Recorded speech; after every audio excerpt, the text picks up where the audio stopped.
Gen Z itu masih bisa mau baca buku textbook. Gen Alpha, Bapak Ibu, jangan harap putra-putrinya itu masih mau manis baca buku textbook. Kalau bisa ya, itu buku dari dibagi buku paket sampai nanti kenaikan kelas masih iketannya sama. Siapa yang begitu selain anak saya? Ayo, anak saya tuh begitu. Jadi terima awal tahun ajaran sampai nanti dikumpulin enggak dibuka rafianya. Itu anak saya. Ada enggak anaknya yang kayak anak saya? Ada kira-kira? Kata dia gini, kan gampang mama, baca itu lewat apa? Kita searching di Google gampang. Anak sekarang begitu.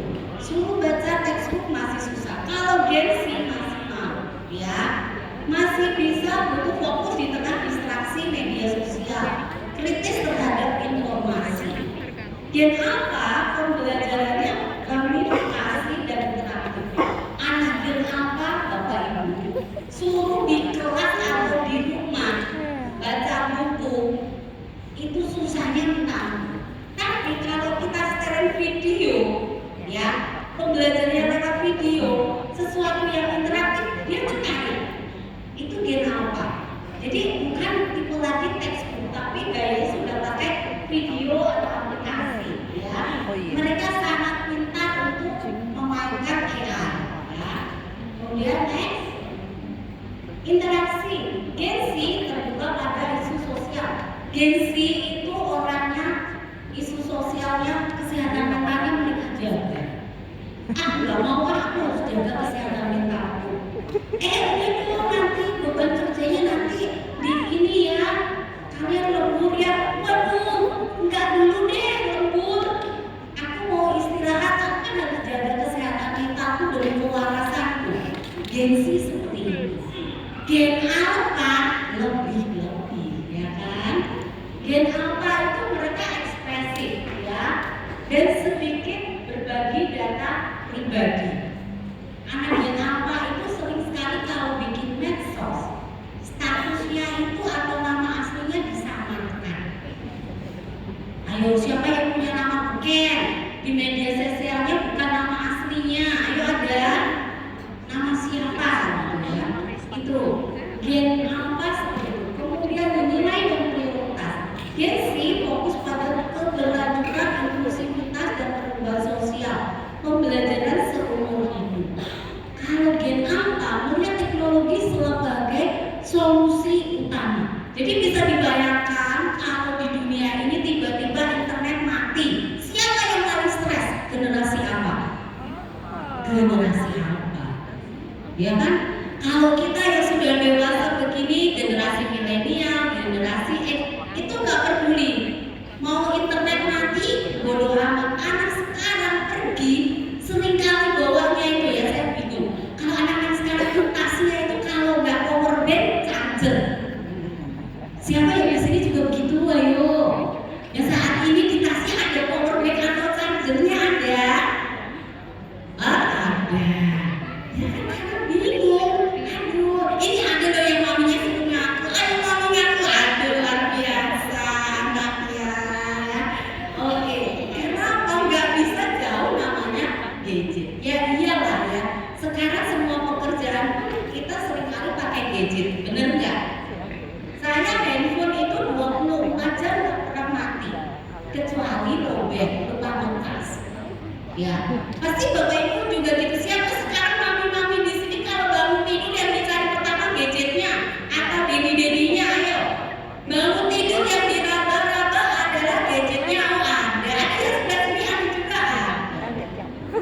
Ya, orang sekarang bukan bangun itu yang dicari anaknya, bukan gadgetnya gimana ya, ngecek dulu bangun tidur yang dilihat gadgetnya dulu. Ada chat apa hari ini? Ada bahan gibahan apa hari ini? Ada pekerjaan apa hari ini? Benar? Benar atau benar? Aduh, kayaknya ragu-ragu. Ini ragu atau malu ya? Saya bingung deh. Ya, kalau saya 24 jam bukan untuk scroll TikTok, karena saya nggak punya TikTok. Saya hanya punya IG. Bukan untuk scroll IG. Karena apa? Karena kan pasien saya banyak. Jadi kadang-kadang itu di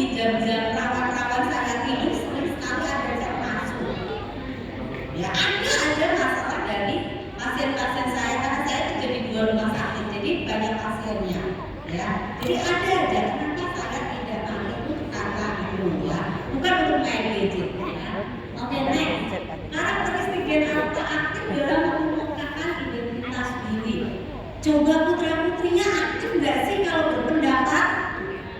Iya, kalau dinasihatin satu kalimat jawabnya satu paragraf, bener? Bener ya? Mami dedinya nasihatinnya satu kalimat ya. Maksudnya jawabnya anak-anaknya satu paragraf. Karena kritis, mereka kritis ya. Kemudian memiliki wawasan yang luas, ada mami dedinya nggak ngerti, anaknya lebih pintar, bener? Kita nggak ngerti istilah-istilah anak-anaknya pintar. Ngomong ini apa sih itu? Ya kan?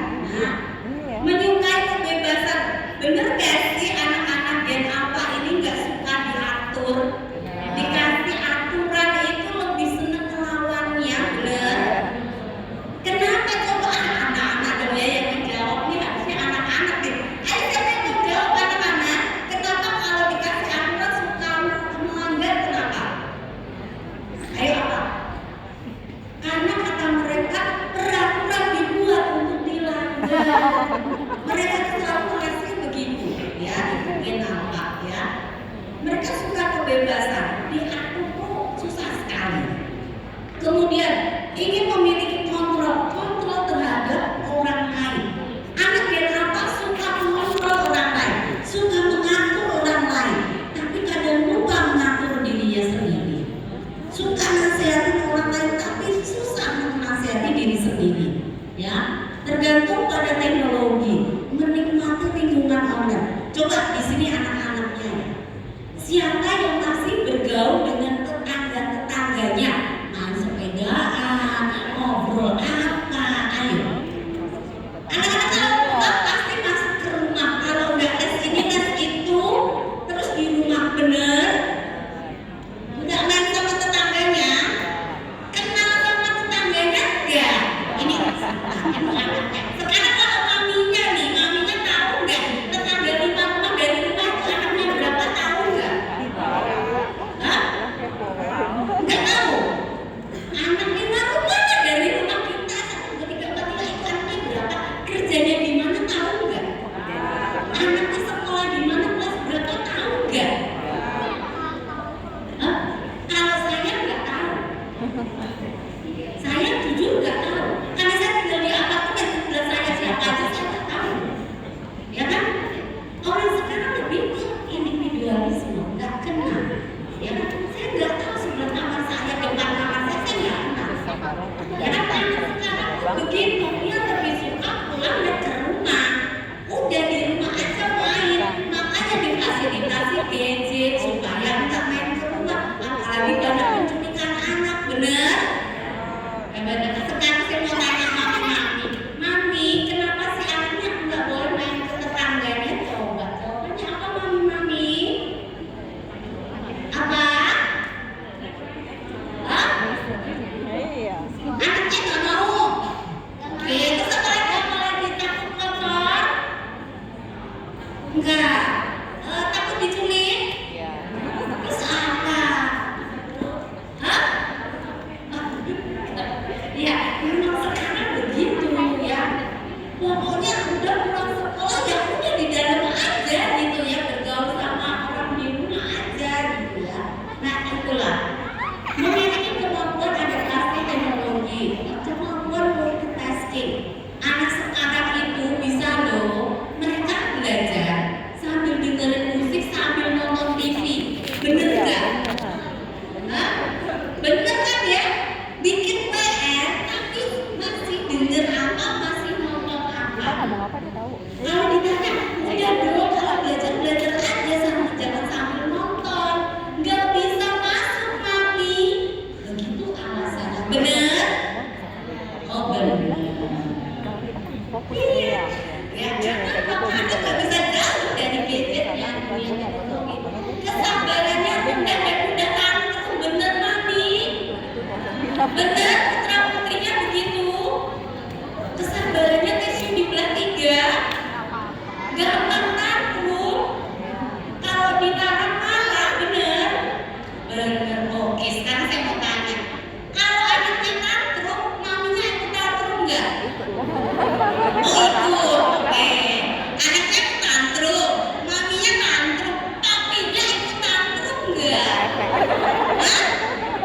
Ayo, jangan malu-malu, kita curhat di sini.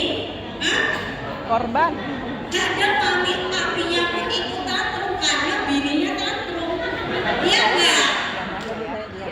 Ya enggak sih? Anaknya tantrum, bininya tantrum, ya papinya pasti ikut tantrum, ya kan? Ya itu ya memang anak sekarang kesabarannya tipis. Karena saya mau tanya, kenapa sih anak generasi Alpha itu kurang sabar? Kenapa coba? Karena dia hidupnya dengan gadget. Dia terbiasa scroll, nggak suka skip. Secara otomatis di alam bawah sadarnya, gue kalau nggak suka skip aja. Aku akan memilih apa yang aku suka. Nah itu secara nggak sadar dengan kita kecanduan gadget itu kan seperti itu. Nggak suka skip. Nonton film nggak suka skip. Itu secara sadar nggak sadar di alam bawah sadar kita akan memilih apa yang gue suka. Kalau nggak suka nggak mau kayak gitu ya. Kemudian krisis etika dan disrespect anak sekarang kadang maaf ya ini mami ya, saya nggak menghina cuma ngepas-ngepasin doang. Anak sekarang kadang respectnya sama orang tua rendah. Kadang lewat nggak permisi. Kadang untuk bilang sentence itu susahnya minta ampun. Harus diingetin, jangan lupa ya nanti bilang terima kasih. Jangan lupa ya say sorry. Jangan lupa ya say thanks. Maminya sudah berbusa-busa gitu. Kadang anaknya masih lupa. Bener atau bener? Hah? Enggak ya? Enggak, semoga. Di luar sana banyak mami. Di luar sana banyak. Kemarin saya makan. Kemarin saya meeting di sebuah kafe gitu ya. Ada tuh anak kecil-kecil pada lari-larian. Saya udah feeling. Nih bocah pasti ada aja deh nanti kejadian. Bener, dia numpahin minuman saya. Ya, tumpahnya mending dong di meja. Kok ya pas di makanan saya. Baru saya mau makan, belum saya foto. Kan saya biasa foto dulu baru makan ya baru doa. Kadang udah makan baru ingat ya berdoa. Udah di mulut doa dulu gitu kan ya. Siapa yang kayak saya kalau makan foto dulu baru makan? Hah? Ada dong ya kan? Saya tuh lagi pegang handphone mau saya foto. Karena sudah ketumpahan minum, gak jadilah saya foto. Padahal saya beli karena bentuknya lucu. Bener gak sih kita kalau beli makanan itu pasti lihat bentuknya. Kagak tahu rasanya nanti nomor 10. Penting bentuknya dulu. Ketimbalah itu air minum saya. Anak itu cuma gini. Oh jatuh. Mereka aja nih bocah. Saya bilang ya tunggu. Sabar. Coba kalau saya ini generasi Z gitu ya. Generasi C udah saya telan anak itu. Saya punya dia. Kan belum saya foto. Kok udah dihitung dan dia nggak ada say sorry loh. Kemudian tuh mejanya tuh ditekan sama orang tuanya. Oh iya. Saya lihat dong orang tuanya, saya berharap menghamba dia say sorry dong sama saya karena anaknya udah lupahin gitu ya. Orang tuanya cuma ngeliatin doang. Makan loh. Astaga saya bilang gini. Oh begini ya generasi Alpha sekarang. Tapi di sini nggak ada mami, itu di luar mami. Di sini mah semua anaknya oke, itu di luar ya, kayak gitu ya. Minim interaksi sosialnya iya lah, orang mainnya di rumah doang, kagak main ke tetangganya. Jadi minim interaksi sosial ya. Oke, next. Realita anak generasi Alpha sangat cerdas secara digital, kreatif, kritis, namun rentan kecanduan. Minim aktivitas fisik, kurang kemampuan komunikasi langsung, serta rentan terhadap deadlock dan kesehatan mental. Mami, banyak pasien saya di usia dini ya, usia 8 tahun ke bawah, pasien saya sebagian besar apa? ADHD, speech delay, dan autis. Semua karena apa? Karena gadget. Ya, tadi saya pagi cerita sama Miss Namis, usia 8 tahun, 7 tahun setengah sampai 8 ya, belum bisa ngomong sama sekali. Karena apa? Karena dia main gadget. Jadi nggak ada, mami papinya sibuk kerja. Jadi pengasuhan dilimpahkan di gadget, nggak ada yang ajak ngobrol. Jadi bapak ibunya berangkat kerja, anaknya belum bangun. Bapak ibunya pulang kerja, anaknya udah tidur. Siang hari sama oma-opanya udah tua, males udah ngurusin, kasih aja handphone. Akhirnya anak itu split. Jadi banyak sekali anak sekarang itu yang mengalami, maaf, kenapa angka anak ABK sekarang lebih tinggi di zaman dulu? Karena apa? Selain makanan, ya karena gadget. Ya karena pengaruh gadget. Oke? Next. Seberapa penting menyadari potensi yang dimiliki usia dini? Penting gak sih kita tahu anak kita tuh sebenarnya potensinya apa? Perlu nggak? Perlu ya, supaya kita bisa nih, generasi alpha berada pada situasi sangat cepat berubah dan dinamis dan akan menuntut mereka memiliki keterampilan unik. Zaman sekarang kalau kita nggak punya keterampilan unik, keterampilan khusus cari kerja susah, bener nggak? Pasti mami dedi sudah ngerasain. Kalau kita nggak punya keahlian cari kerja itu susah. Jadi penting sekali kita mengenali apa sih potensi anak aku supaya bisa saya kembangkan. Ya, ini bagaimana caranya? Yang pertama, lakukan observasi. Anakku tuh suka main apa ya? Anakku tuh concern ketika dia bisa konsentrasi, dia sedang melakukan apa? Nah itu diamati. Kalau dia concernnya di situ terus bisa jadi itu potensi ya, potensi dia. Nah kemudian ketika dia main kayak gitu konsentrasinya bagaimana, daya tangkapnya bagaimana ya. Kemudian yang kedua, berikan kesempatan anak itu seluas-luasnya mau olahraga. Kemarin tuh saya menegur orang tua pasien saya, anaknya itu adalah ADHD ya, ADHD usianya sekitar 12 tahun ADHD, tetapi anak ini tidak boleh ikut olahraga apapun. Bayangkan ada anak ADHD itu hiperaktif yang energinya itu berlimpah, tapi nggak boleh ikut olahraga. Terus saya bilang, terus kalau di rumah suruh ngapain dia? Ya udah nonton TV, main gadget. Bisa dibayangkan anak ADHD nggak boleh melakukan aktivitas fisik, alasannya apa? Entar capek. Kalau capek kasihan nanti sakit.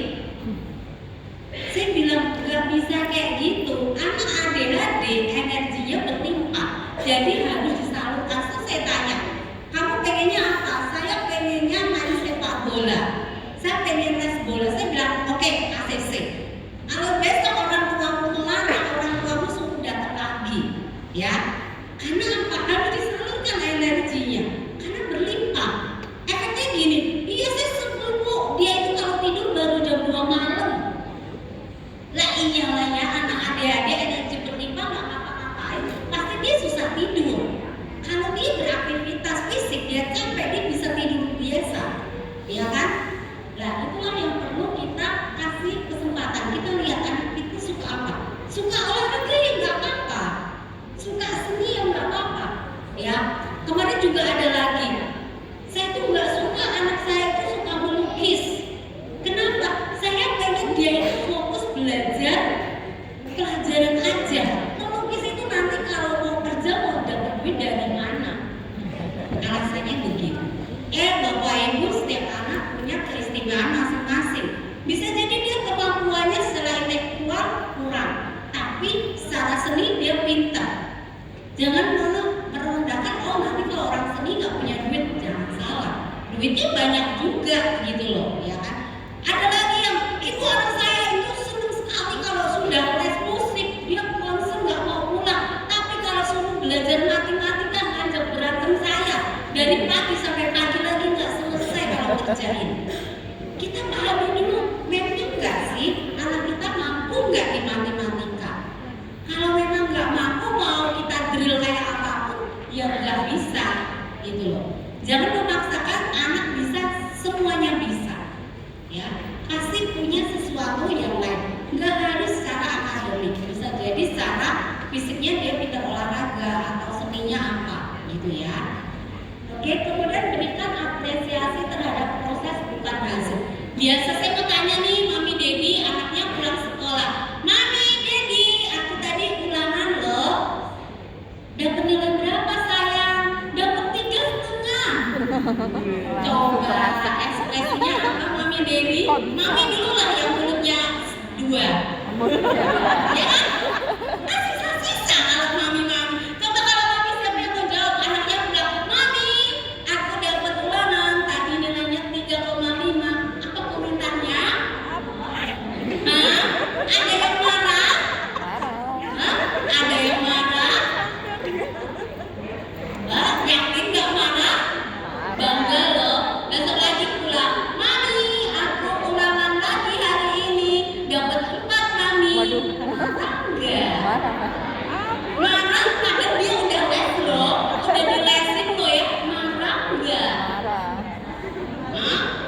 Marah enggak? Langsung jadi ini enggak, malaikat pencabut nyawa enggak dia marahnya itu? Hah?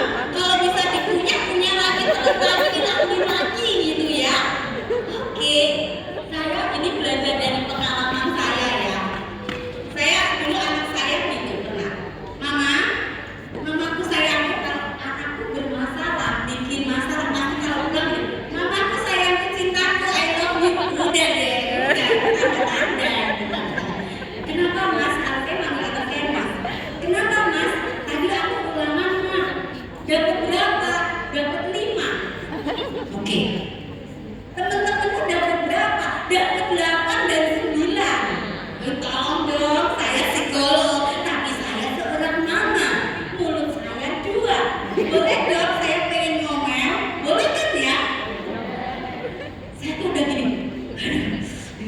Udah mulut udah gatel sekali Mami. Terus saya gini. Oke. Ya udah. Kira-kira kalau temenmu dapat 8 dan 9, kenapa kamu dapat 5, Mas? Kamu pasti nggak belajar ya? Biasa dong ya, Mami kan suka judgmental ya. Siapa yang suka nge-judgment saya? Ya kan pasti kamu pasti nggak belajar. Itu kata-kata saya. Tahu nggak anak saya gini? Oke, kalau begitu saya tahu Mama itu seperti apa. Ternyata Mama itu tidak menghargai perjuangan saya. Mama cuma lihatnya saya dapat 5. Tapi Mama nggak tahu kan semalam tuh aku udah belajar dari malam sampai pagi tapi aku nggak paham. Aku nanya Mama nggak ngerti. Ya maaf, masa anak saya datang gini, Mama tolong mau ajari genometri apa tuh? Aku belajar gitu nanti matematikanya bukan yang matematika biasa. Dia yang sinus tangan itu loh, sudut-sudut. Maaf, saya waktu SMA tidur kalau belajar matematika gitu ya. Ditanyain apa yang itu, saya bilang Mama nggak bisa. Dia bilang saya udah nanya Mama loh, Mama nggak bisa. Saya udah nyoba semalaman nggak bisa Mama. Ya Tuhanku ya Allah, saya nangis. Ternyata saya jahat sekali mulut saya ini. Saya bilang, Mas, maaf ya, Mama nggak akan seperti itu lagi. Maaf ya, Mama salah. Ternyata Bapak Ibu, kalau kita mudah ngejudge, itu membuat anak kita itu sedih, terluka, nggak pede. Dari situ saya belajar, saya nggak harus mengapresiasi hasil. Yang saya apresiasi adalah proses. Oh, dia mau usaha, walaupun hasilnya tetap kurang, gitu ya. Oke, next. Peran orang tua dalam mengoptimalkan potensi sejak usia dini. Cara belajar yang tepat. Jadi kita harus tahu nih, cara belajar anak kita apakah auditorik, apakah kinestetik, apakah visual. Jangan anak kinestetik kita suruh auditorik. Anak yang banyak gerak suruh dengerin duduk manis, nggak bisa. Anak yang visual suruh harus sambil gerak-gerak, nggak bisa juga. Jadi harus tahu pola belajar anak kita, ya. Oke, next. Proses belajar ini self-centered learning, anak jadi fokus, ajak eksplorasi. Siapa di sini kalau anaknya belajar, maminya juga ikut belajar? Atau ya udah baca sendiri aja lah, mami sibuk nih.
tips mendampingi generasi alpha.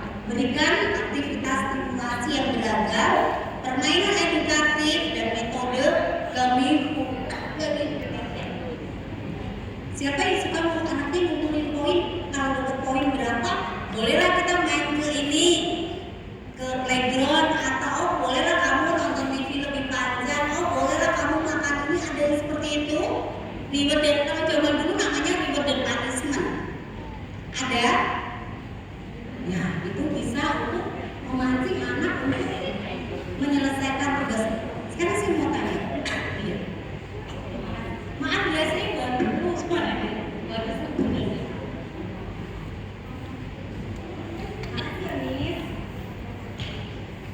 Oke, ya. Sekarang saya mau tanya, Mami, Dedi, suka kasih punishment ke putra-putrinya? Nggak ada. Kalau anaknya salah diapain? Ayo, saya mau tanya nih, misalnya anaknya berbuat kesalahan diapain? Ada yang didiemin aja? Udahlah, kasih anak-anak pemakluman, dinormalisasi aja. Udahlah anak-anak, kita mengalah, kita ngalah. Ada yang gitu? Ada yang langsung diomelin? Ada yang langsung dicubit? Ada anaknya bilang ada, kenapa maminya diam ini ya? Kenapa ini ya? Anaknya bilang ada, maminya bilang nggak ada. Ya, ada anak yang bikin salah didiemin, ada anak bikin salah langsung ditegur, ada anak bikin salah langsung dipukul, ada. Nah, ada nih tipsnya. Kalau mau kasih hukuman, lebih baik diskusi sama putra-putrinya. Kalau saya selalu bikin rule di rumah waktu anak saya kecil. Jadi saya sama anak saya, misalnya kamu bikin salah ini, hukumannya apa ya? Kita diskusi. Terus saya suruh dia nulis.